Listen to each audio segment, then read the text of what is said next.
mais um Papo Reto e hoje eu estou recebendo aqui Claudineia Serafim. Neia, como que você... Primeiro, obrigado por você estar aqui, mas como que você quer que a gente chame? Por favor, fala. Neia, Claudineia, só Claudineia, Neia Serafim, Claudineia Serafim, como? Bom, primeiro agradeço a oportunidade de estar aqui, né? E pode chamar de Neia. Neia. Então a nossa amiga Neia, vice-prefeita da cidade de Vinhedo. Neia, só para quem ainda talvez não te conhece, né? Só que eu acho que quando a pessoa fala assim, quem é Neia? É mais uma provocação do que falta de conhecimento pela sua trajetória. Fala de forma sucinta assim, quem é a Neia, como você começou aí a militar na política, como que você veio a chegar a ser vice-prefeita da cidade de Vinhedo? Bom, eu sou nascida aqui em Vinhedo, né? Nasci aqui em Vinhedo, tenho 54 anos, sou casada, tenho 2 filhas, 2 genros que eu considero como filhos, né? Casada com um cara mal-humorado, é um cara mal-humorado, ranzinza. Muito gente boa. Tenho 2 netos, logo vai vir aí o terceiro. E comecei assim de forma voluntária na igreja, né? A minha atuação começou na igreja, na verdade. Conheci toda a questão política através do meu pai, que eu, com 6 anos de idade, meu pai já era vereador aqui da cidade, e isso me encantava de ver o modo com que ele atuava e trabalhava essas questões da cidade, né? Numa época que a cidade tinha um número bem menor de habitantes do que tem hoje, né? Outros tipos de problemas e dificuldades, mas aí eu vou para a igreja e eu sou evangélica e ali a gente tinha várias possibilidades de trabalho com as pessoas, né? E eu comecei atuando ali com crianças, depois com adolescentes, com jovens, e comecei a trabalhar na comunidade também, né? Comecei a trabalhar voluntariamente com algumas crianças ali no bairro dos Três Irmãos, que você conhece muito bem, né? E aquele trabalho foi crescendo, e eu fui pegando gosto por aquilo, e depois com mais ou menos, eu tinha nessa época uns 14 anos, com 17 eu já entrei no magistério e comecei a dar aula ali numa escola improvisada, né, que a prefeitura fez. No Santa Claudina, na Santa Claudina. Isso, foi ali nos Três Irmãos. E ali eu fui batalhando por melhorias, né? Você se lembra muito bem de como era o bairro, a favela, né? Que hoje a gente chama de comunidade, isso, né? Mas a gente atendia o público ali e a gente foi vendo as necessidades, né? E a escola ali muito improvisada, numa casa e tudo mais. E a gente foi lutando, eu fui lutando junto com os vereadores da época, que meu pai também era vereador, por melhorias na educação, na questão da saúde. A gente via as dificuldades das crianças também, com acesso a postos de saúde, né, a dificuldade dos pais estarem levando. E eu fui me integrando realmente a todas essas causas sociais e amando tudo isso, e já tinha toda essa dinâmica, essa vivência na minha casa, com meu pai, né, que fazia com tanto amor, e eu amo essa cidade, já amava e amo, né, eu costumo dizer que eu tenho a minha casa, mas a cidade é minha casa também. Tem uma história que conta pra gente como foi, não sei se você estava no conselho tutelar ou onde que você viu uma situação, saiu correndo, seu marido teve que... Não, vem pra cá, tá ficando doida, conta pra gente isso aí. Foram muitas situações, né? Mas nessa época eu já estava no conselho tutelar e nós estávamos indo para Campinas, eu, meu marido e as meninas eram pequenas, né, de carro, e eu passei perto de uma avenida indo para Campinas e vi 2 meninos brigando. E eram meninos que eram atendidos pelo conselho tutelar. E um monte de gente em volta fazendo vai, né? E os meninos sangrando já, sabe? Eram meninos adolescentes já assim, né? E eu falei pro meu marido, para o carro. Ele não entendeu o que era, mas ele parou mesmo assim, parou. Eu desci, atravessei a rua e fui lá, apartei a briga. E eles iam por cima, eu com todo esse tamanho, né? Os meninos eram maiores do que eu, mas eles iam por cima e eu falei, para e tal, né? E eu vou falar com a mãe de vocês, eu vou chamar vocês segunda-feira no conselho e tal. Aí eles já pararam e fiz toda aquela dinâmica ali da briga, né? Já dei um sermão com quem estava perto também, animando a briga, né? Então, isso era muito natural para mim, sabe? Interferir num bom sentido, né? Para melhorar uma situação. E para mim, Adri, a política é isso, né? Política é isso, é você tomar conta de uma situação para melhorar, né? É a mudança de situações em prol, em melhora da sociedade, né? Como que você lida, né, com a política para que você veja as pessoas como adversário e não como inimigo, que é o que a gente vê hoje, as pessoas brigando, xingando, ofendendo, e como que você, com todo o seu histórico, com toda a história de família que você tem em Vinhedo, como que você faz esse equilíbrio? Eu acredito muito que tudo isso foi até fruto aí do meu pai, né? Da vida do meu pai, da maneira que ele lidava também com isso. Porque ele sempre dizia pra gente assim, eu estou enquanto vereador, isso não é meu. Né? Eu estou nesse momento. Enquanto eu estou nesse momento como vereador, eu vou fazer o possível e o impossível para cumprir o meu papel com dignidade. Mas esse cargo não é meu, essa cadeira não é minha, nada é meu. Né? Então, quando a gente pensa dessa forma, a gente vai concorrer a uma eleição, por exemplo, dizendo, olha, eu quero fazer o meu melhor, eu amo isso, mas se ganhar, se o povo falar, eu quero você ali, eu entendo que você é importante nesse lugar, ótimo, se não, aquilo não é meu. Quem decide é o povo. Então por que eu vou ficar brigando com o outro, achando que o outro é o meu inimigo, lutando por uma coisa que não é minha? Né? Não é minha, é uma coisa passageira, é uma coisa que eu quero fazer em benefício ao outro, em benefício à minha cidade, né? Então a gente precisa olhar com outro foco, porque quando as pessoas querem tanto uma coisa e achando que aquilo é dela, que vai ser dela, né? Então claro que vê o outro como inimigo, eu preciso matar o meu inimigo para conquistar aquilo que eu quero, né? Eu quero conquistar aquilo por um bem comum. E quando fala em matar, é matar a reputação, matar, porque quando você fala de uma pessoa, você joga ao léu toda a história, as pessoas esquecem que todo mundo tem família, né? Quantas vezes, né, a gente conversar e falar da família da gente, quantos dias, minutos, quantos aniversários você deixou de estar com a sua família para estar cuidando de situações para a população? Não tenha dúvidas, foram vários. Eu me lembro que no aniversário de 12 anos da minha filha mais nova, que graças a Deus a gente soube lidar bem com isso, hoje ela, claro, casada, tal, ela brinca até com a situação, mas a gente fazia 6 horas no conselho tutelar e depois tinha os plantões, né? E eu terminei lá minhas 6 horas, só que chegou uma situação de uma violência contra uma criança, né, que eu tinha que eu estava tratando daquela questão, mas terminou meu horário, eu falei, eu não vou deixar pela metade e também não vou entregar para o outro conselheiro. Só que eu tinha prometido para ela que eu ia buscá-la para a gente almoçar junto, era aniversário dela. E eu fiquei com aquela situação, então o que eu fiz, né? Eu pedi para a pessoa ali, o motorista do conselho, levar a criança com a mãe, tudo até a delegacia, fui buscar minha filha e levei na delegacia comigo. Porque aí eu não deixei ela esperando, né? A gente tinha celular, assim, aquela coisa, tinha, mas não tinha. Não tinha Uber, pai? Não tinha, né? E assim, ela não tinha celular, só eu, né? A gente deu o celular para elas um pouquinho mais tarde e tal. E fui até lá, falei, filha, você precisa ir comigo lá um pouquinho, você vai ficar sentadinha ali, eu vou cumprir o que eu te prometi, nós vamos almoçar, mas vai demorar um pouquinho, né?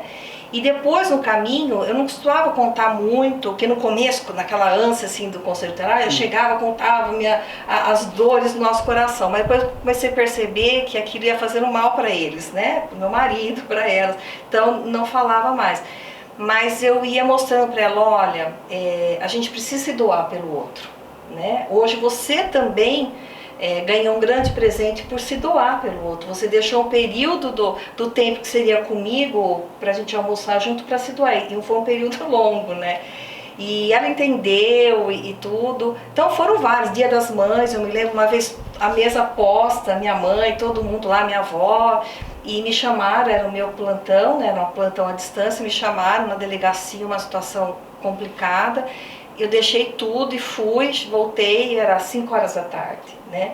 Então, é isso, mas a a minha família, desde o começo, desde quando elas eram pequenas, elas se acostumaram com isso, né? Elas se acostumaram a ver o vô, elas se acostumaram a me ver fazendo isso, meu marido sempre dando muita força para isso, conversando com elas, mostrando a importância daquilo, então foi muito tranquilo. Né, e hoje, né, hoje a gente vê ainda bem que a mulher vai ganhando o seu espaço. Se a gente pegar os números, a gente vê que há pouco tempo, tem menos de 15 anos, o banheiro feminino do Senado. Fizeram um banheiro feminino, tem menos de 15 anos. E alguns outros números que espantam. Tem Câmara dos Deputados que há 5, 6 anos que fizeram banheiro feminino e tal. Ai, que burro, dá 0 pra ele.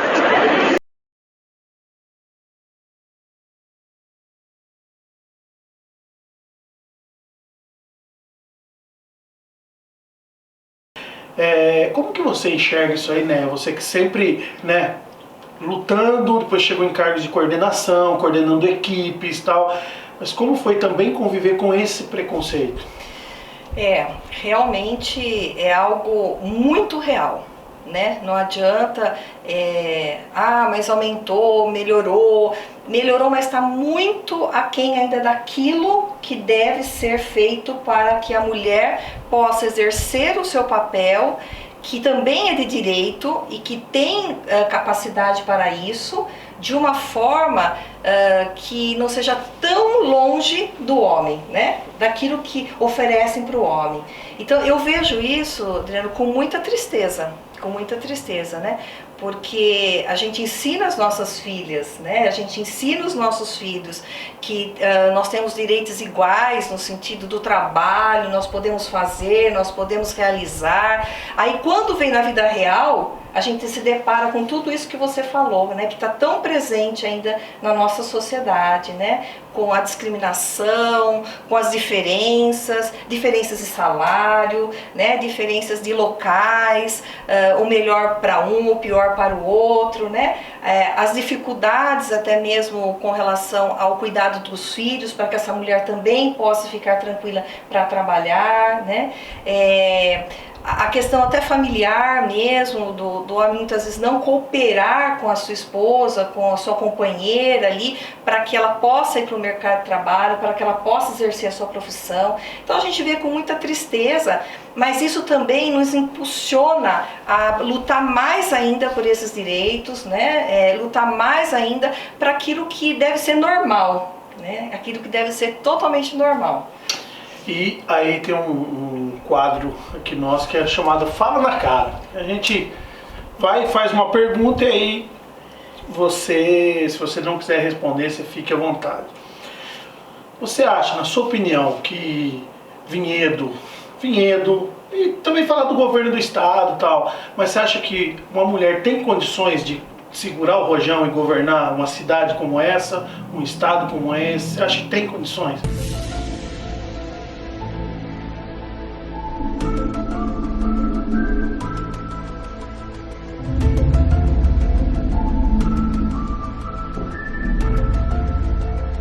Com certeza.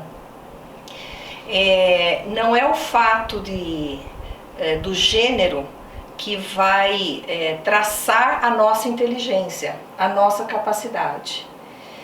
Então eu tenho certeza que mesmo no meio de tanto preconceito ainda, né, hoje a gente sabe que de 4 parlamentares e 4 cadeiras, apenas uma é de mulheres, né? Uma é de mulher. Então, no meio, embora de tudo isso e todas essas dificuldades, isso não significa que a mulher não está lá porque ela não tem capacidade, de maneira alguma. Porque ela tem capacidade, nós temos capacidade, nós já mostramos isso, e além, né, Dri, nós temos capacidade de trabalhar, de cuidar da casa, de cuidar do marido, do companheiro, de fazer várias funções ao mesmo tempo, de estar aqui ouvindo outras coisas, né? É verdade. Então Deus nos deu aptidões e qualidades aí. E às vezes a gente pensa, nós pensando que é a gente que tá falando, não, valeu, e ela Isso Exatamente. é fantástico, é um dom. É um dom, é um dom. Nós temos esse dom, nós temos. Então, nós temos condições sim de exercer a função que nós desejarmos, né? A mulher foi para as escolas, foi se capacitar, tem ido, tem se capacitado, assim como o homem, tem ocupado realmente cargos e tem dado conta desses cargos, né? Tem dado conta. Então, eu digo que na minha trajetória, eu aprendi muito, né? Ninguém está aqui, e eu também não gosto disso, de dizer que nós estamos competindo com homens. Não, não é uma competição.